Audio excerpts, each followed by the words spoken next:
Chicos, ¿ustedes ya tienen ya más o menos cuándo va a ser el examen parcial, la fecha?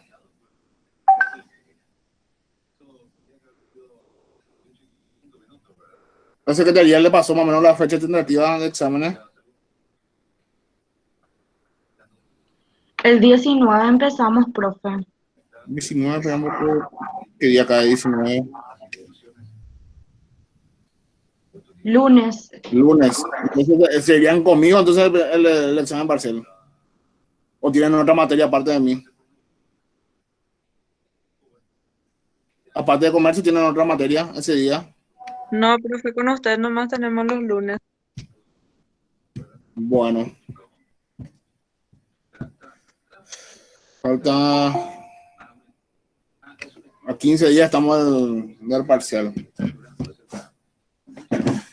¿Van entendiendo la clase? ¿Algún problema?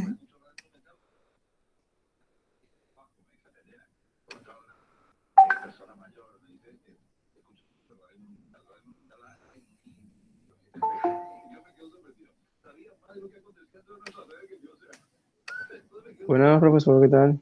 ¿Todo bien, Marco? ¿Y vos? ¿Todo bien también? Profe, consulta. Sí. Ahora estoy mirando acá en el campus, ¿verdad? Y los materiales que vamos a utilizar para rendir van a ser las clases que tuvimos. O sea, no hay ningún material así físico en el campus que tengamos que Fuera del tener, ¿verdad? campo, no. Nada, todo lo que vimos es lo que está, ¿cómo decir? Lo que está ¿cómo decir? En la plataforma nomás. Ah, y yo ahora quise ingresar en la primera clase y en la Sí. clase de la unidad 2 me Ah, dice que el video es privado. no, y Video no tienen que disponible. pedir autorización porque solamente, ¿cómo decir? No es público, pues no es para todo el mundo, sino que solamente para ustedes nomás, ¿no? Ay, ¿cómo hacemos? Y tienen que solicitar, ¿cómo decir? Piden para que se pueda ver el video y yo lo autorizo sin problema. Ah, porque la segunda clase por lo menos sí puedo ver. Y bueno, Me voy a parece. ver un poco, Marquito, como una vez que culminemos esta clase, voy a ver. ¿La primera clase también puedes ver o no? La primera clase, el que dice unidad 2 organismos y mercados, me sale como privado. Solamente puedo ver la segunda clase que me Espera, abre en YouTube. voy a mirar un poco, porque está en el lado editorial, están me falta subir la tercera clase que supuestamente era, bueno, no es que supuestamente era, sino que se tenía que haber desarrollado por el día 21. Ah, sí. Ese es lo único que me falta, yo me acuerdo, ¿verdad? Espera que ahora mismo entré en la plataforma. Ver videos, dice primera clase, introducción al comercio, puedes ver. Y ahí le di clic y me lleva a YouTube, pero me dice video no disponible, este video es privado. Profe, Sí. Ángel en el grupo cómo aparece el video. No sé si podés mirar. ¿Cómo, Yanni? Ángel envió en el grupo cómo se visualiza el video, que no se No. puede, que es privado. Bueno, espera, voy a ver, ¿no? Te veo, déjame, voy a corroborar. Ok.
Profe, ¿estás ahí?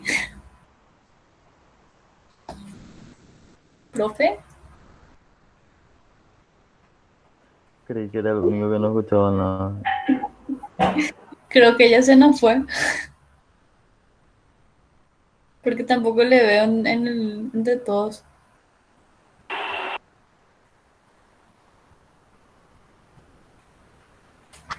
¿no?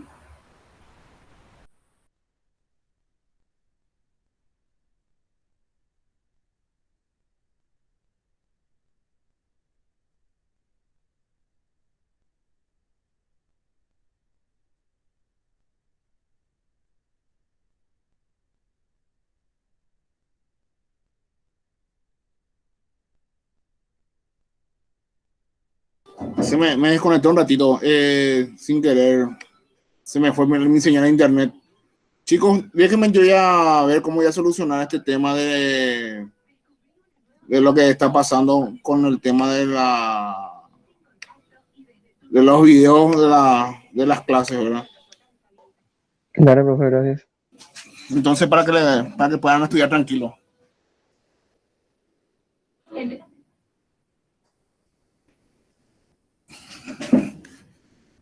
Bueno, ¿dónde habíamos quedado la última vez la clase? Si me pueden hacer una refrescada de memoria.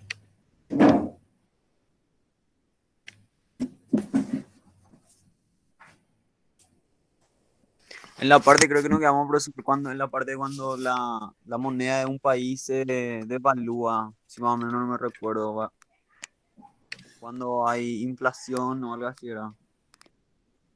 Bueno, espera que voy a verificar acá con los videos que yo tengo. En Un el ratito. Fondo Monetario Internacional nos quedamos, bro. Ah, Fondo Monetario Internacional. Bueno, Sí, en la diapositiva.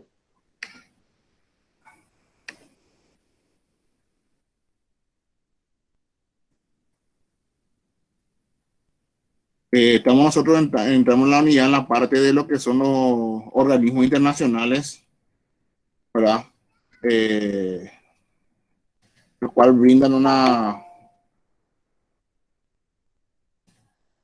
momento de su compañera entra.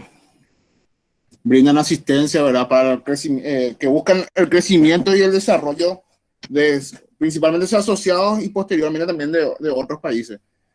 Y cómo un país llega al crecimiento y desarrollo normalmente, a través de la inversión, a través de inversión tanto estatal como gubernamental, ¿verdad?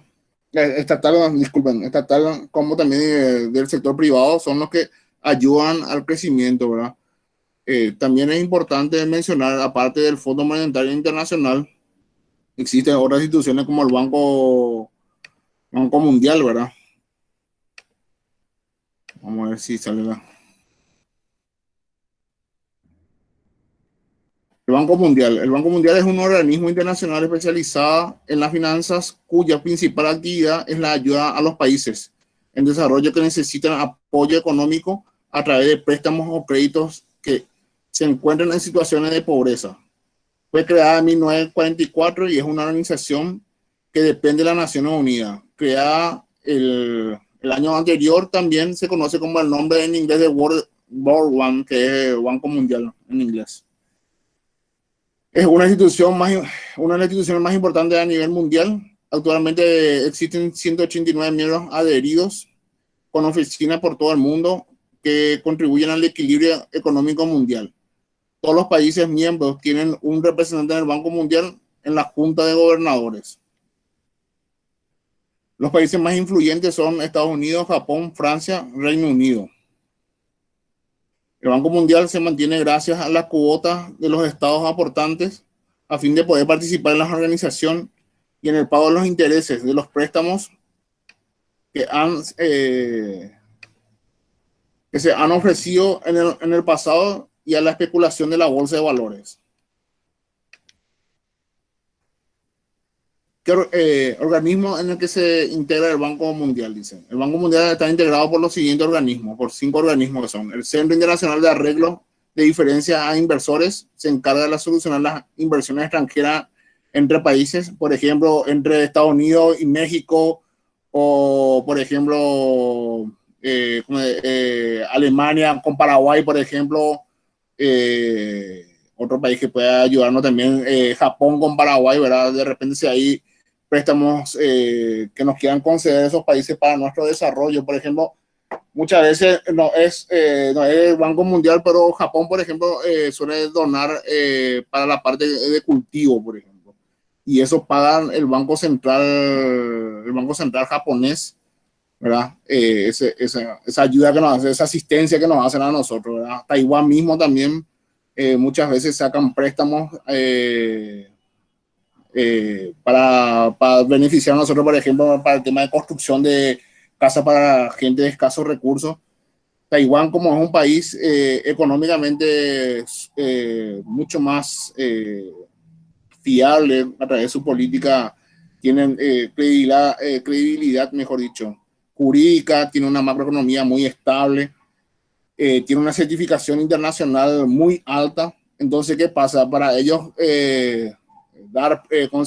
obtener préstamos, la tasa de interés es muy baja comparado con lo que nos suelen conseguir, podemos conseguir nosotros o Argentina, ¿verdad?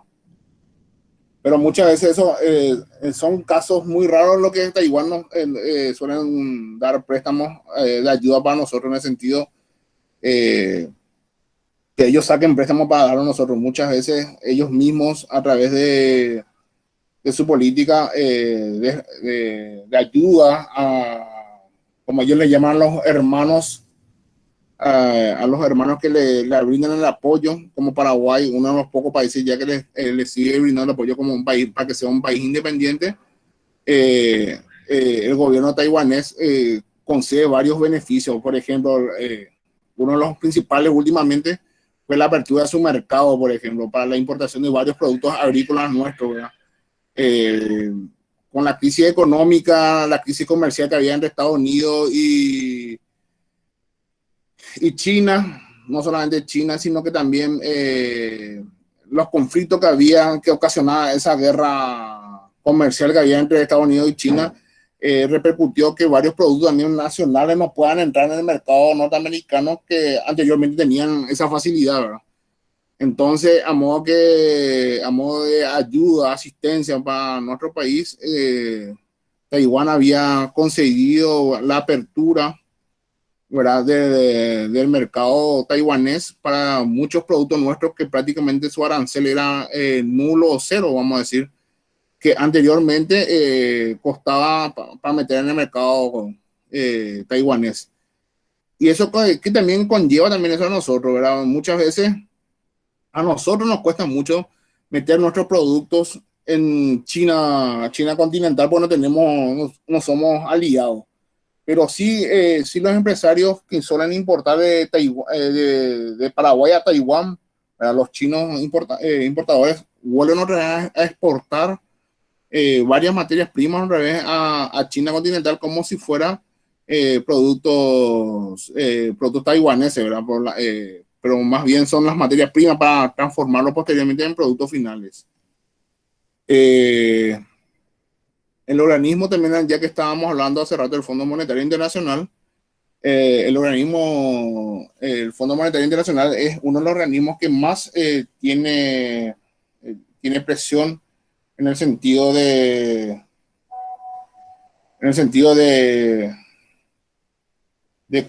tratar de ayudar y muchas veces controlar el tema de los diferentes préstamos que concede a los países, ¿verdad? Por ejemplo, vamos a poner el caso de Argentina, ¿verdad? La Argentina en época de Cristina Kirchner y de Néstor Kirchner, como se declararon ellos en default, ¿verdad? No quisieron más pagar los préstamos que habían obtenido del Fondo Monetario Internacional, ¿verdad? ¿Cómo decir? Prácticamente los Fondos Monetarios Internacional, a través de su organismo, prácticamente le bajaron los pulgares o mejor dicho, la información que ellos proveían a los grandes inversores extranjeros que tenían ganas de querer invertir en el mercado argentino, automáticamente, ¿cómo decir? Por la información que ellos le brindaron fundamentalmente, retractaban en su intención de querer meterse en el mercado argentino porque no sabían si había posibilidad de poder recuperar ese dinero invertido, ¿verdad? Ahora mismo, como está la situación en Argentina con el nuevo gobierno a través de Alberto Fernández, si usted se da cuenta, aparte de la crisis económica por el COVID, la mayoría de las empresas multinacionales grandes, por ejemplo, principalmente la aviación, como es el de Qatar, como es el de Nueva Zelanda, como es el de LATAM, ahora, por ejemplo, que son las aerolíneas más grandes dentro de la región y que se manejan, que ayudan a conectarse varios, Iberia mismo también, van a dejar de trabajar con el gobierno, o bueno, van a dejar de hacer vuelos para la Argentina. Esto representa, por ejemplo, una caída muy grande en el tema de valores, en el sentido del mercado argentino. Porque, ¿qué significa esto? Porque aparte de lo que es el comercio, ustedes saben que las aerolíneas que traen a los países que se van, aparte de, por ejemplo, empresarios.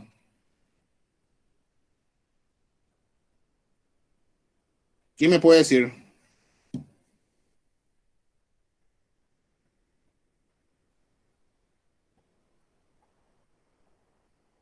¿Turistas puede ser, profesor? Exactamente, turista. ¿Y qué representa el turismo? Inversión. Ingresos serían, profe. Ingresos, exactamente, ingresos. Ingresos que representan, eso es para ingresos para la Argentina, para las arcas. Argentina, ¿verdad? Entonces, ¿qué pasa? Al caer la cantidad de visitantes, en el país, automáticamente cae también los ingresos para las arcas del gobierno argentino. Por un lado, también vamos con el tema, ese por un lado el turismo, hotelerismo, la parte de hotelería, ¿verdad? Que pierde muchos visitantes, como también así la parte, sus grandes rutas internacionales aéreas también pierde la Argentina. Hay que sumarlo también las otras empresas de capital, por ejemplo, latinoamericano, como los chilenos, que son Falabella, Rixmar, ¿verdad? Que estaban ahí. También salen esta empresa Renault, ¿verdad? Que vehículos, sale gran parte de la industria automotor de Argentina y se van a Brasil. Y todo esto ocasiona, ¿verdad? Una pérdida económica muy grande en ingresos, no solamente del Estado, sino también en cuál es el otro factor que afecta muchísimo a esta salida de estas grandes multinacionales del país.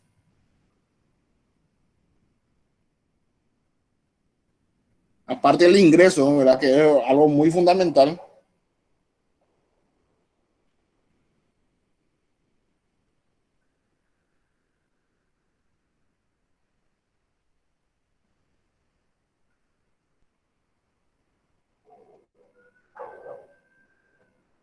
¿Quién me puede decir?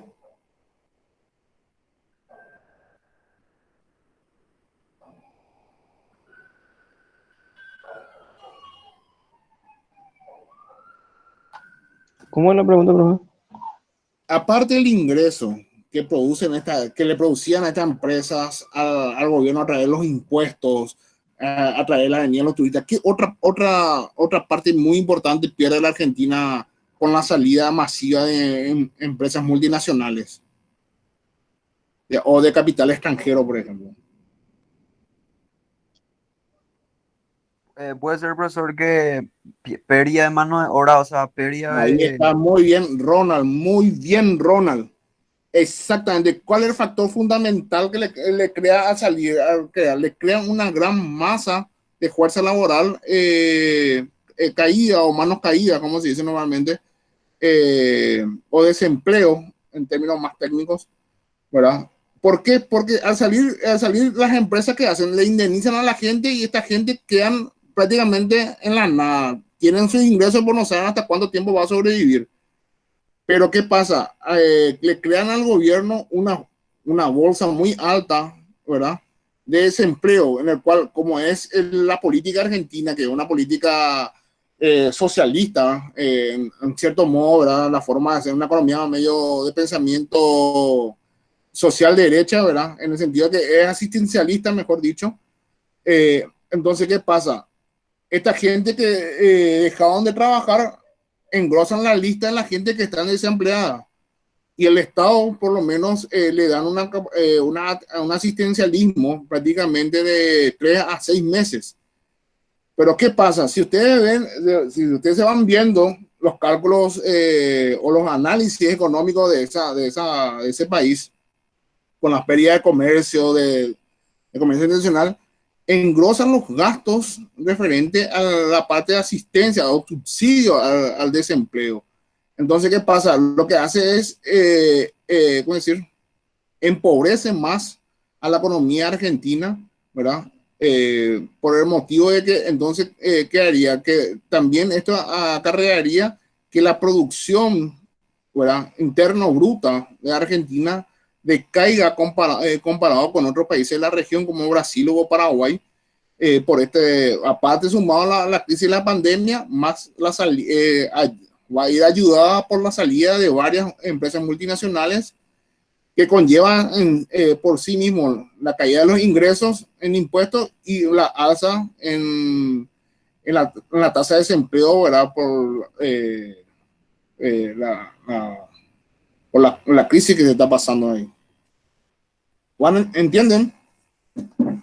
Pero en ese caso el Estado tipo tendría que subsidiarle, tipo como Argentina hace, ¿verdad? O sea, Sí. tipo, para que Como acá ahora está haciendo, pero allá tienen una política bien definida con el tema del subsidio para la gente de desempleo, ¿verdad? Allá, ¿cuál fue el problema en Argentina qué es lo que querían la gente, principalmente mayor de 30 a 31 años, cuando le votaron a Macri? ¿Qué pedían los empresarios? ¿Qué pedían de cosas? Que se deje de dar subsidio a gente que está en edad de trabajar, ¿verdad? O que se malgaste el dinero tirando en subsidio y que se inviertan en obra, que se dé trabajo, que se dé fuente, que se creen mecanismos para atraer inversión en la Argentina. Y bueno, Macri con todo, entre lo bueno y lo malo fue su gobierno, logró levantar, o mejor dicho, disminuir la tasa de desempleo, ¿verdad? En la Argentina, consiguiendo atraer a varias empresas multinacionales dentro del país, que ahora mismo muchas de ellas están saliendo nuevamente por la falta de credibilidad política del país. Bueno, volviendo a nuestro punto, lo que es el organismo del Banco Mundial, ¿verdad? Hablamos recién del Centro de Arreglos Diferenciados de Inversores. También está el Organismo de Garantía de Inversores, que se encarga de las inversiones en países subdesarrollados. Corporación Financiera Internacional, que promueve la inversión en sectores privados. La Asociación Internacional del Fomento, que ayuda al desarrollo de servicios básicos. Banco Internacional de Reconstrucción y Fomento, la FIRF, ayuda a reducir la pobreza en los países pobres, ¿verdad? Uno de los organismos que depende del Banco Mundial. ¿Cuál es la función del Banco Mundial? Uno, prestar apoyo tanto a los países desarrollados como a los países en desarrollo en la forma de financiamiento, dar las garantías, estudios analíticos y asesoramiento, alivio a la deuda, iniciativas para fortalecimiento de la capacidad y actividad de seguimiento y promoción de nivel mundial. La estrategia de lucha contra la pobreza del Banco Mundial se basa en reforzar el clima de inversión e invertir en las personas pobres. con crear el tema de clima de inversión, ¿qué para nosotros nos representa eso como estudiantes de comercio internacional?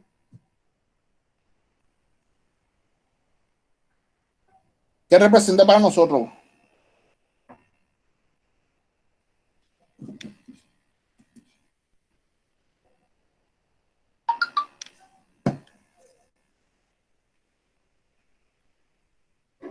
¿Alguien me puede decir algo?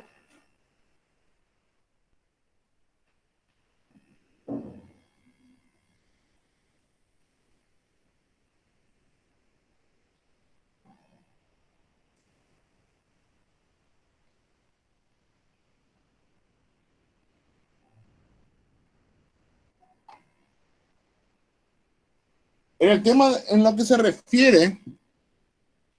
refiere a clima de inversiones, lo que quiere decir es el banco trata, por ejemplo, a Paraguay, trata de asesorarle, ver la forma de cómo indicarle de qué debe hacer Paraguay para ver la forma de atraer nuevos capitales al país. ¿Qué tiene? O sea, tiene que brindar una justicia más transparente, por ejemplo, menos corrupta, dice. Hay que cambiar las autoridades, ver el cambio de forma de hacer la política jurídica dentro del país.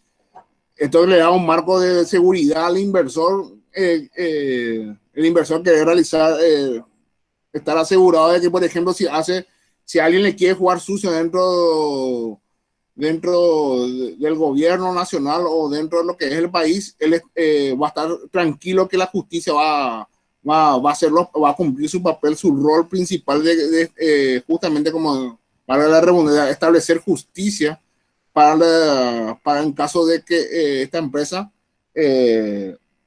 o quiebren por algunos motivos, por mal manejo o malas inversiones que realice por o engaños, mejor dicho, o por ejemplo también le reditúe también la seguridad a la población, ¿verdad?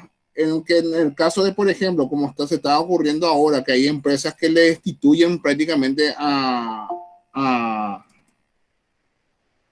trabajadores, ¿verdad? Sin motivo, ¿verdad? Teniendo ya tantos años de referencia, a través de la justicia, nosotros los ciudadanos podamos recurrir y sabemos que vamos a estar respaldados y cubiertos ante cualquier violación sobre nuestros derechos como trabajadores.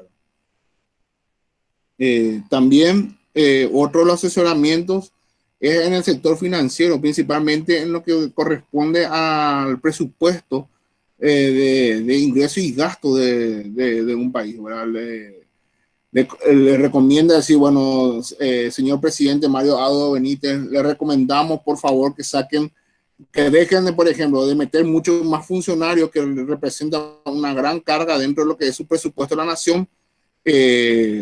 No metan más funcionarios. Si se comienzan a jubilar una cierta cantidad, no metan más, porque esto le repercute en la falta de inversión dentro de su país y repercute también en una mala administración de los recursos, ¿verdad? A modo de ejemplo le estoy diciendo, ¿verdad? Con lo que plantea.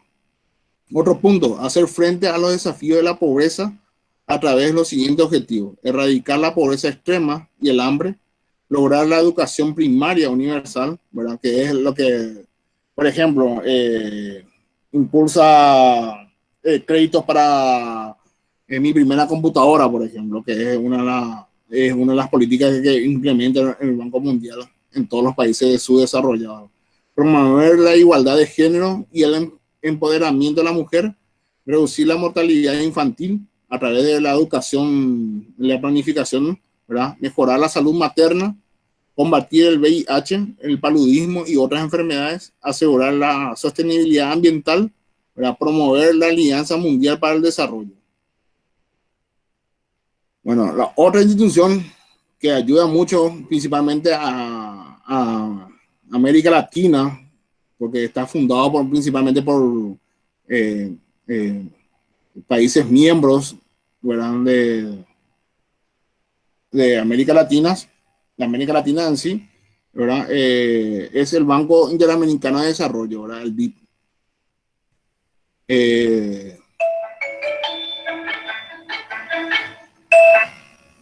El BID es una organización financiera internacional con sede en Washington, ¿verdad? Creada en 1959 con la finalidad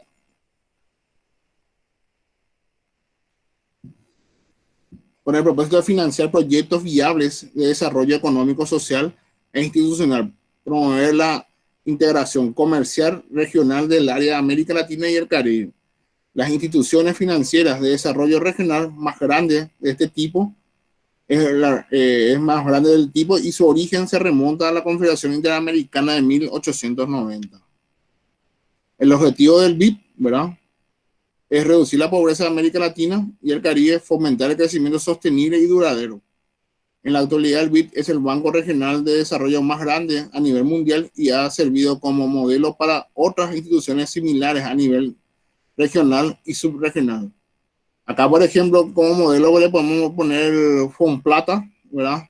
Que es uno de los fondos internacionales en concepto de como banco o parte del banco que ayuda a todo lo que sea América Latina, principalmente América del Sur,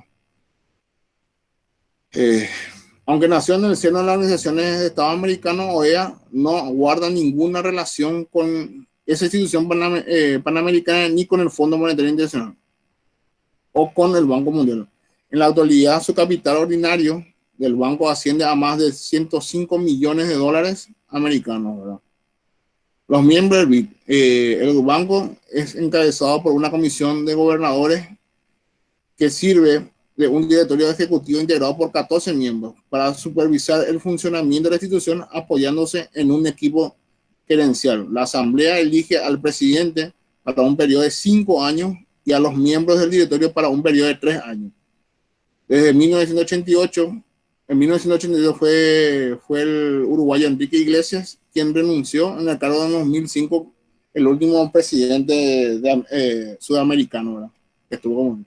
Actualmente cuenta con 48 países miembros.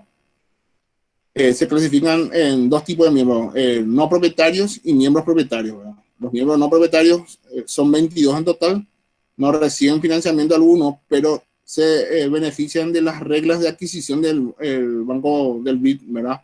Pues solo los países miembros pueden suministrar bienes y servicios a los proyectos financiados por el banco.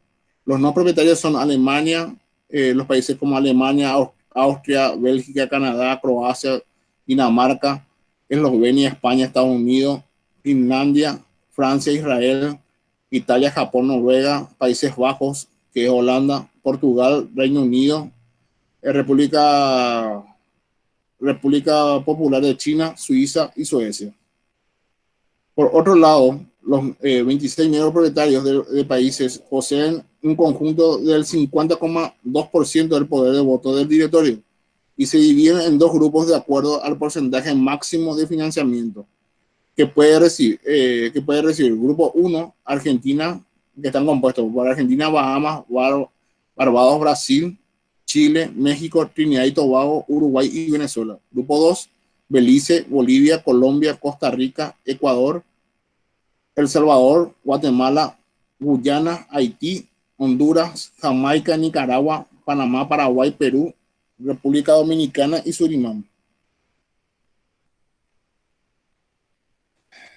Si la mitad de los beneficios netos del proyecto canalizan a los ciudadanos de bajos ingresos, el país solicitante puede agregar un 10% adicional al porcentaje máximo de financiamiento, siempre y cuando no supere el 90% del total. Por norma, cada año el BID debe utilizar más del 40% de sus recursos en programas que mejoren la equidad social en la región. China se integró al Banco Interamericano de Desarrollo como país donante, fortaleciendo sus crecientes vínculos con América Latina y el Caribe, convirtiéndose en el país número 48 como miembro. El gobierno chino se comprometió a contribuir con 350 millones de dólares para el desarrollo de América Latina y el Caribe.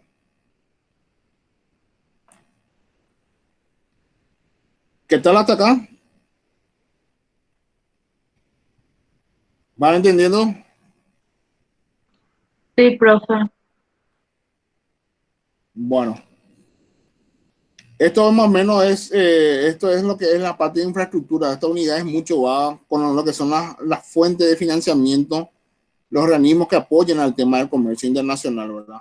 Ahora está, por ejemplo, ahora vamos a entrar lo que es el Banco Interamericano de Reconstrucción y Fomento, ¿verdad? Que es parte del Banco Mundial, ¿verdad? La FIRS, que anteriormente ya habíamos mencionado, que es uno de los organismos que depende del Banco Mundial, ¿verdad? Y que su principal función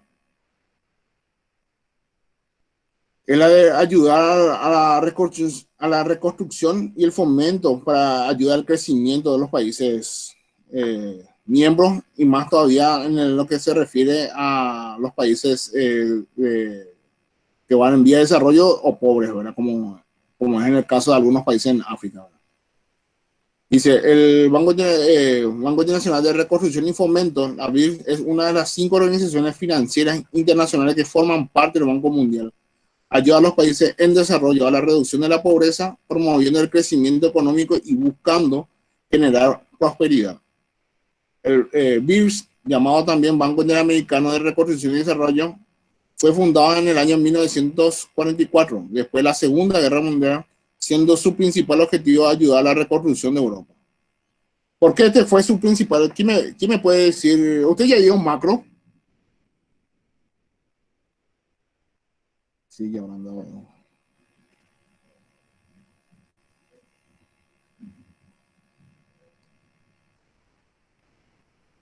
¿Ustedes llegaron a dar macro, chicos? ¿O se acuerdan de macro? Sí, llegamos a verlo. Marquito, en lo que respecta a macro, ¿por qué crees que se haya fundado el Banco Mundial y sobre todo la BIRS? ¿Qué pasó en esos años anteriores en Europa? En la clase pasada estaba comentando el tema de la Segunda Guerra Mundial y Muy bien, después, primeramente muy se bien. creó el Fondo Monetario Internacional, después seguidamente creo también el Banco Banco Mundial. Mundial, y ese BIRF yo creo que es más y realmente para reconstruir todo lo que pasó después de la guerra. Exactamente, no solamente después de la guerra, sino que la caída de las bolsas de valores el viernes negro. Por eso que hay normalmente Free Day allá por noviembre, porque fue un viernes negro que prácticamente destrozó la bolsa de valores de la economía norteamericana, ¿verdad?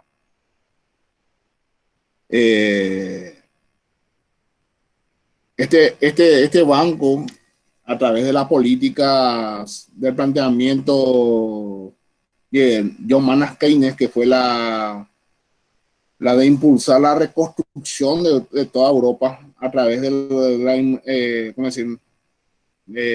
gobierno, de implementar, salir del pensamiento clásico de Adam Smith, en el cual decía que la mano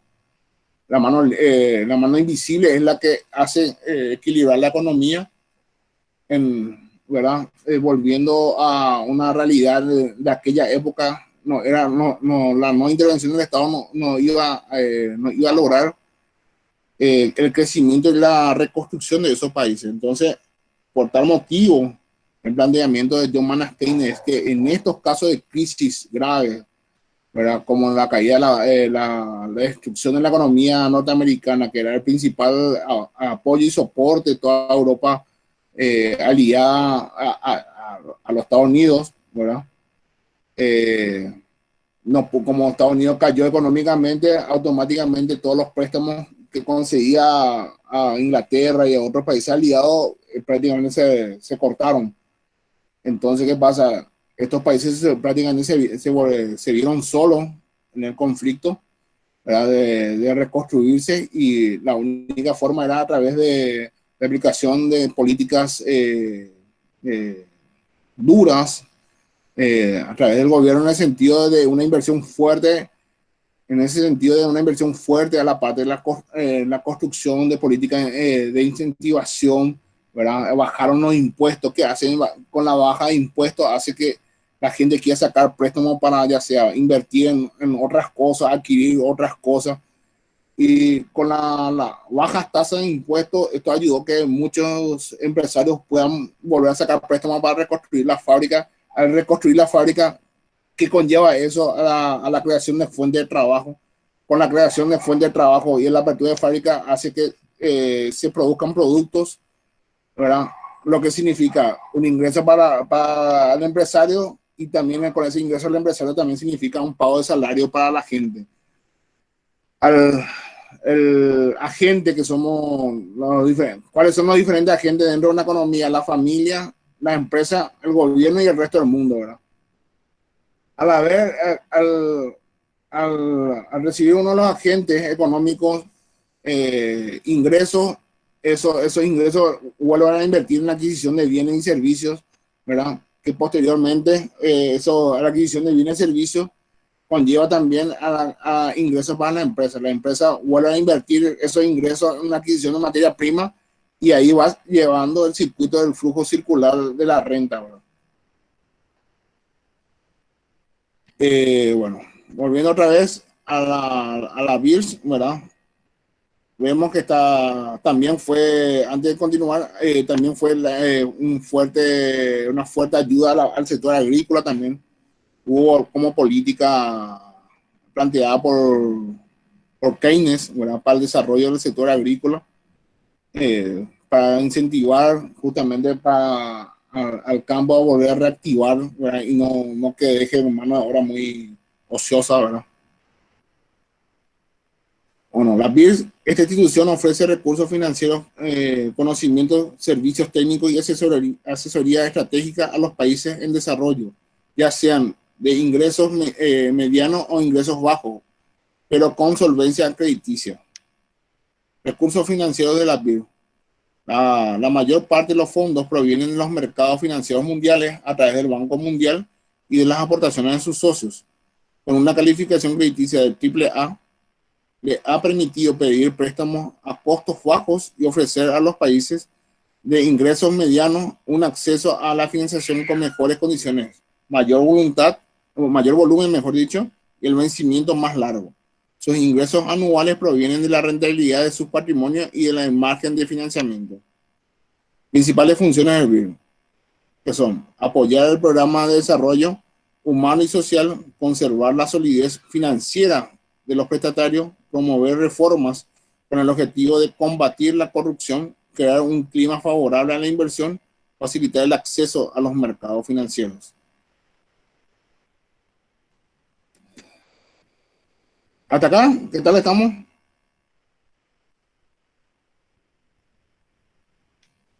¿Están entendiendo? ¿Alguna duda?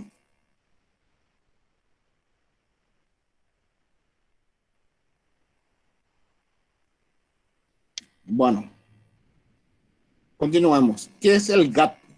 Es Acuerdo General sobre Aranceles Aduaneros y el Comercio. El GATT, o Acuerdo General de Aranceles Aduaneros y el Comercio, es un gran tratado internacional sobre el comercio firmado en 1947, basado en la eliminación de los obstáculos al comercio. Se creó con el objeto de impulsar el libre comercio, propiciando el crecimiento económico a nivel mundial. Pese a ser firmado en 1947, hubo que esperar hasta 1948 para que el GATT entrase en vigor.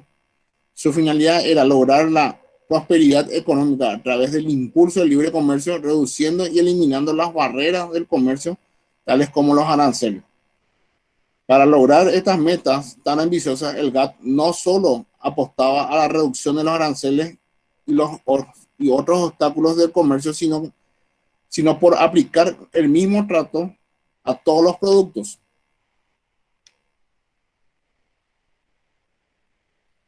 Vamos a ver un pequeño video sobre el tema del GATT.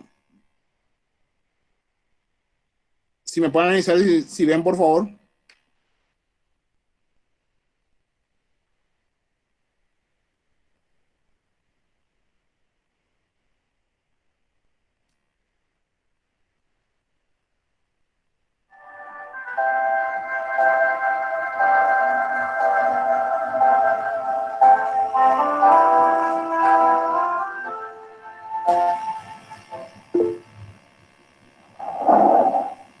1948. Era el fin de la Segunda Guerra Mundial. Los gobiernos estaban resueltos a que el pasado no se repitiera. Evitar la guerra suponía también evitar los errores económicos de los años 20 y 30. Imponiendo barreras comerciales, la gente creía proteger su economía, pero lo cierto fue que la paralización del comercio vino a provocar la ruina económica. Por lo tanto, en 1948 había que recomponer todo el sistema político y económico mundial, y la clave era la siguiente: estabilidad y un cierto sentido de comunidad mundial. Las organizaciones internacionales se crearon para la cooperación económica y la paz. Solo 23 países firmaron el GATT, pero se convertiría en elemento esencial para la seguridad económica mundial.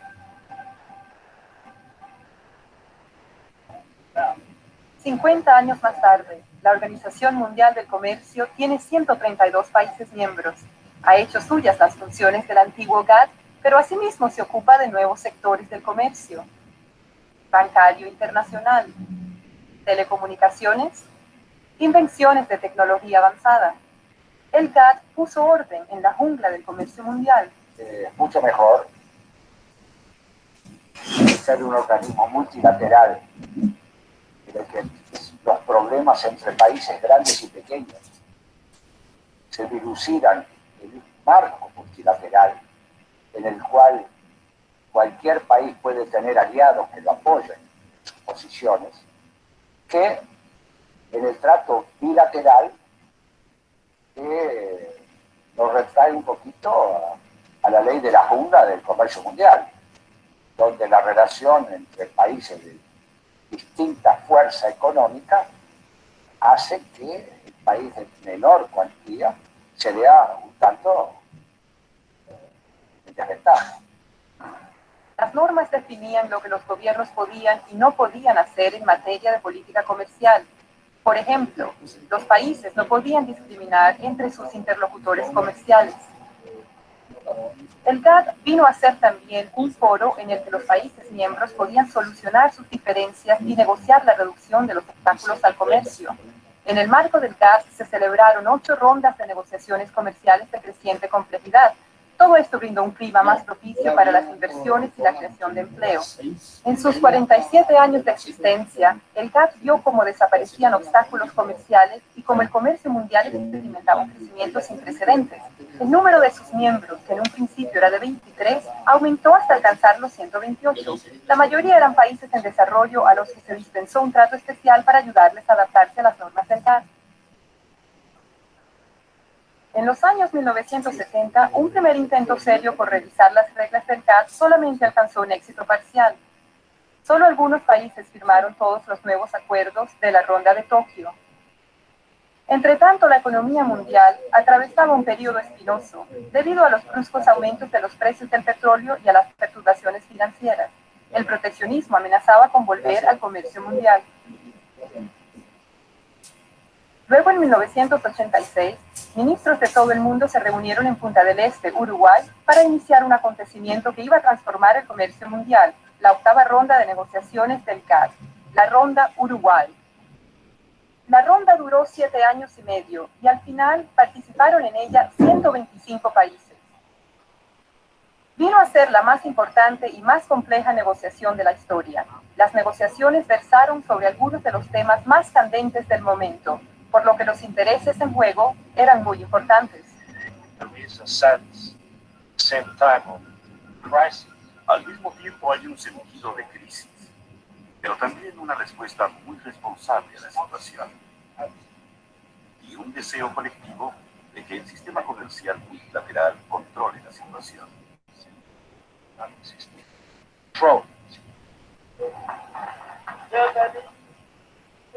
Durante ese tiempo, el mundo experimentó modificaciones de naturaleza aún más política y económica.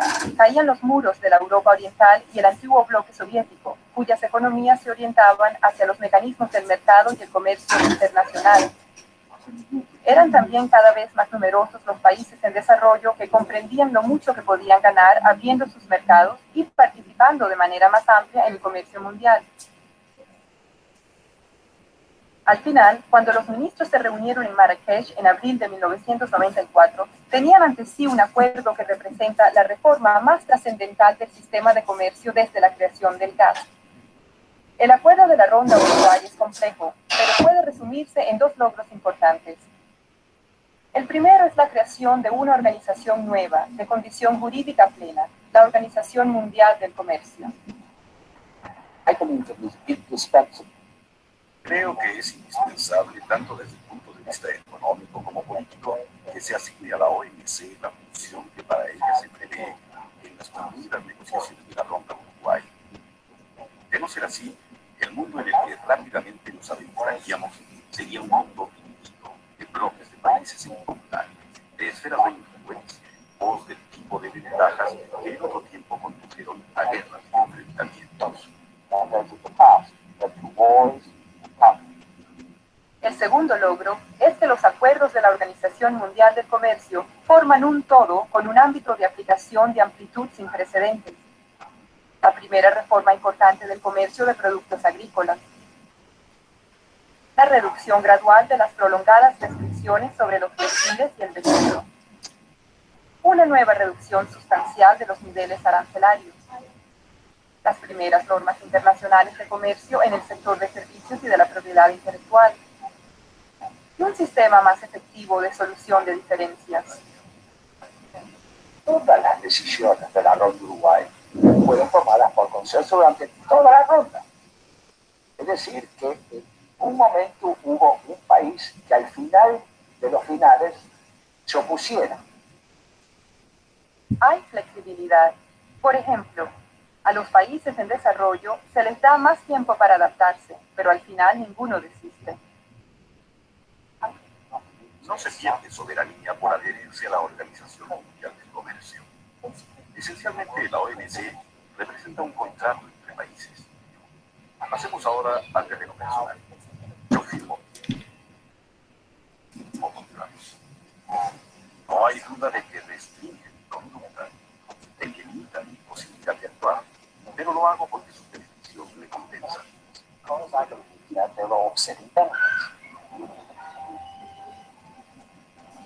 La Ronda Uruguay terminó en 1994, pero las negociaciones no se detuvieron. En 1996, la reunión ministerial de Singapur les dio un buen empuje. En 1997, como resultado de ello, se alcanzaron 3 nuevos acuerdos que abarcan mercados internacionales por valor de billones de dólares. En servicios de telecomunicaciones, en libre comercio de una amplia gama de productos de tecnología de la información, tales como los ordenadores. En servicios financieros como los bancarios y los de seguros. En esos sectores, los productos y servicios serán más económicos, de mejor calidad y de más amplia disponibilidad. En los próximos años, la OMC ha de emprender otras negociaciones. Muchas de ellas son heredadas de la Ronda Uruguay. Otras se añadieron después.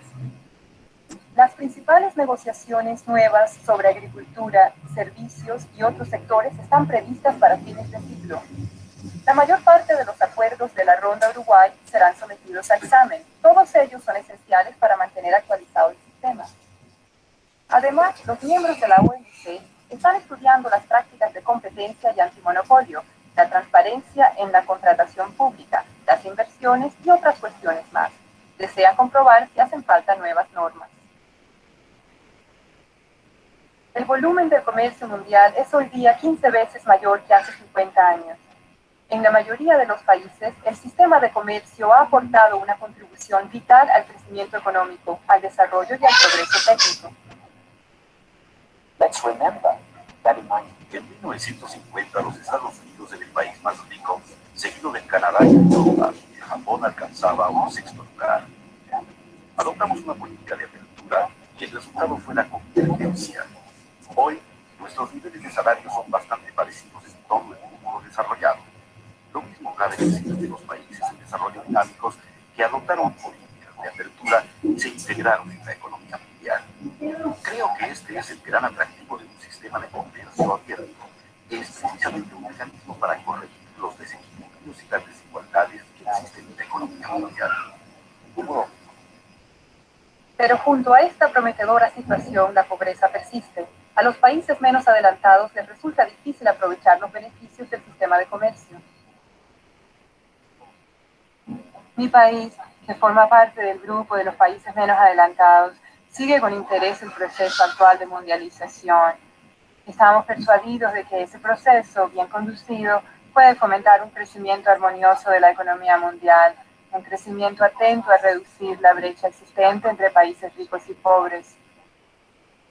Puede hacerse más por ayudar a esos países a ponerse a la par de los demás, y más se está haciendo. Recientemente, 26 países mejoraron el acceso a sus mercados para los productos exportados por los países menos adelantados. Ahora es el momento de acometer el problema de los países menos adelantados. Y les aseguro que es posible eliminar la pobreza. La OMC, el Fondo Monetario Internacional, el Banco Mundial y otras organizaciones internacionales trabajan ahora de común acuerdo para fortalecer el desarrollo de los países más pobres, prestarles asistencia en materia de formación y ayudarles a diversificar y mejorar sus servicios y su producción industrial. La OMC no es una torre de marfil. ¿De qué modo influyen en los procedimientos de la OMC la opinión pública y el sector privado? Por medio de sus gobiernos. Los gobiernos plasman las inquietudes nacionales por medio de negociaciones o debates que trasladan a la OMC. La liberalización del comercio mundial ha tenido efectos prodigiosos de elevación del nivel de vida y de creación de empleo. Sin duda, los desplazamientos de las empresas dan lugar a operaciones de arbitraje. Quizá hay delocalizaciones de empleos en unos casos y creaciones de puestos en otros. Creo que no se puede mantener indefinidamente la dicotomía diciendo se hace todo en el plano nacional, pero se quiere conseguir todo también en el internacional. Tiene que haber algo de los dos. El sistema contribuye a crear empleo. Todos los puestos de trabajo que se han creado en este diseño se deben por una parte al crecimiento.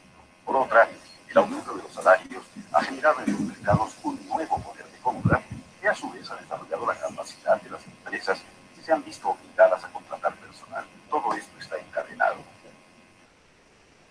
Se pide cada vez más insistentemente al sistema que tome en cuenta otras cuestiones generales que superan las fronteras nacionales. Por consiguiente, creo que es importante que la OMC mejore su propia capacidad de aprender de la sociedad mundial, porque los retos del siglo próximo son los del pasado siglo y los nuevos retos del futuro. Nos interpela el problema de la pobreza que no desaparece, el de la malnutrición y el hambre crecientes. Los nuevos problemas del calentamiento mundial de la atmósfera y de la biodiversidad. Tenemos retos que nos obligan a vivir en un mundo unido.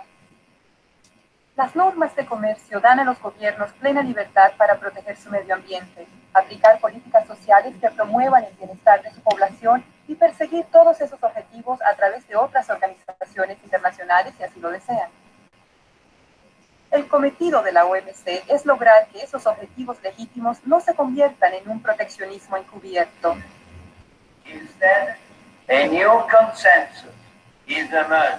Está surgiendo un nuevo consenso en el sentido de que la liberalización del comercio y la protección del medio ambiente no solo son metas compatibles, sino que tienen que ser los dos aspectos de la misma estrategia para conseguir un desarrollo sostenible a escala mundial.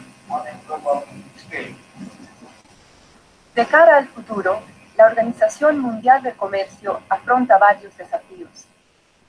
En primer lugar, ha de seguir el ritmo que imponen las nuevas prioridades en un entorno internacional sometido a rápidas transformaciones.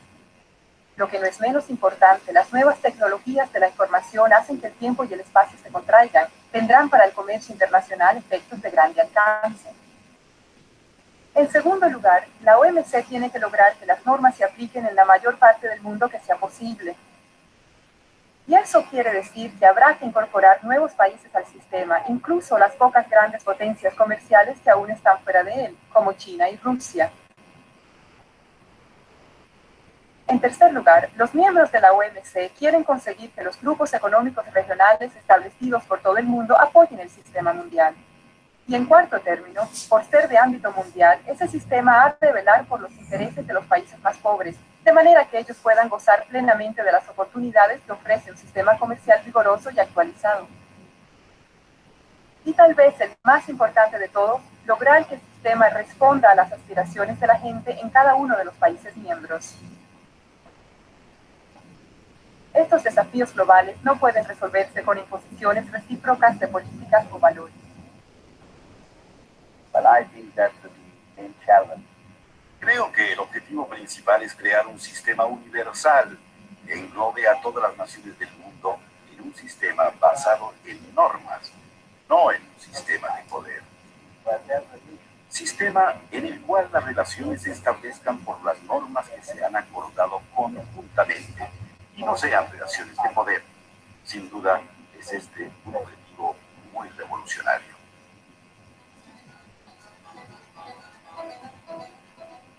El mundo ha cambiado radicalmente en los últimos 50 años, pero no se han cambiado las opciones fundamentales que se nos presentan.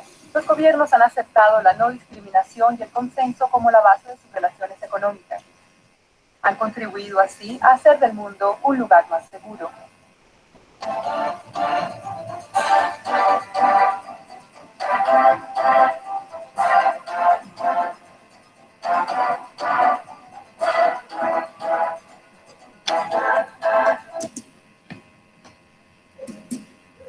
Bueno, ¿qué sacaron de este video que acabamos de ver de poco más de 10 minutos y algo?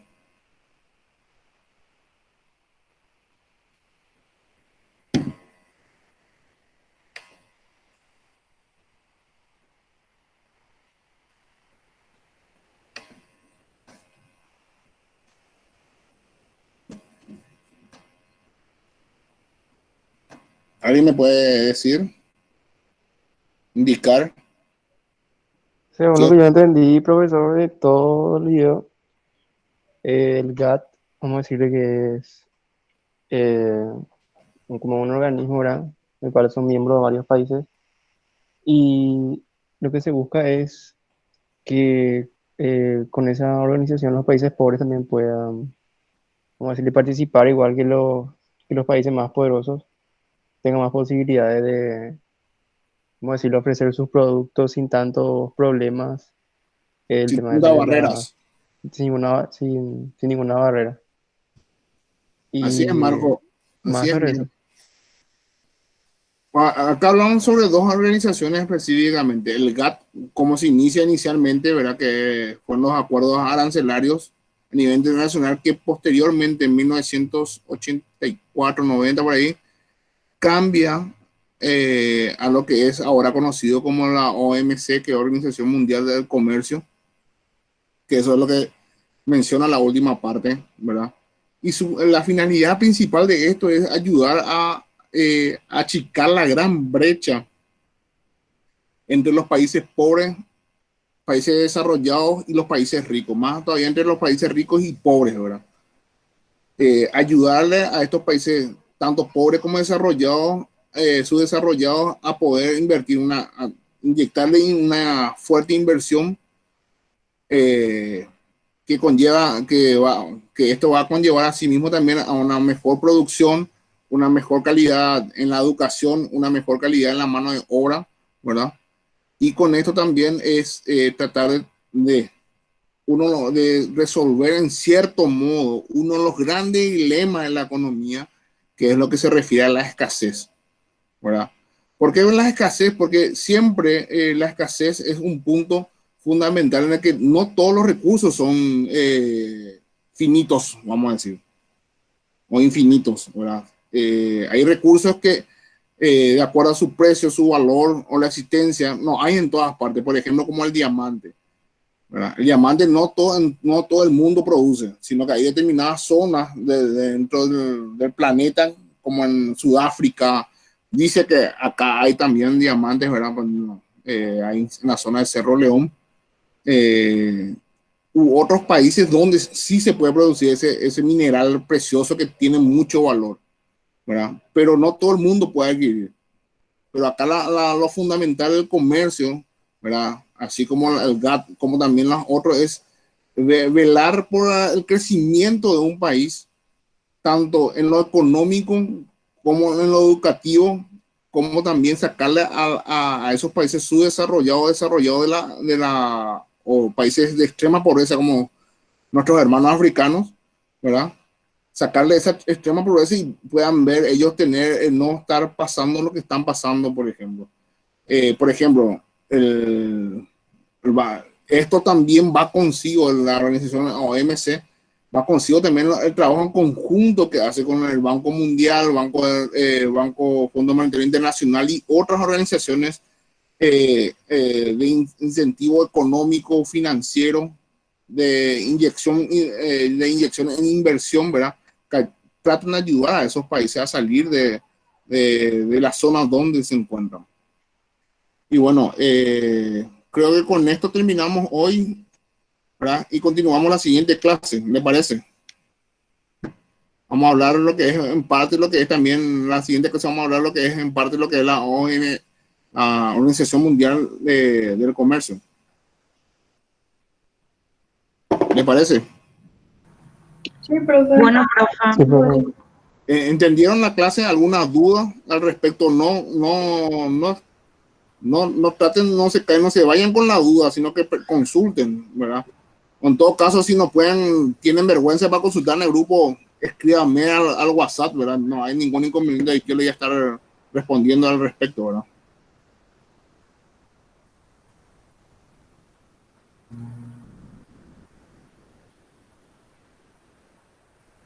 ¿Estamos? Sí, profe. Feliz resto de jornada. No se olviden de Dios y de la Mater, ¿verdad? Que ellos son los que nos protegen contra este mal que es el COVID. Buenas noches, chicos. Gracias, profe. Hasta luego. No se preocupen. Hasta luego. Hasta luego, profe. Hasta luego.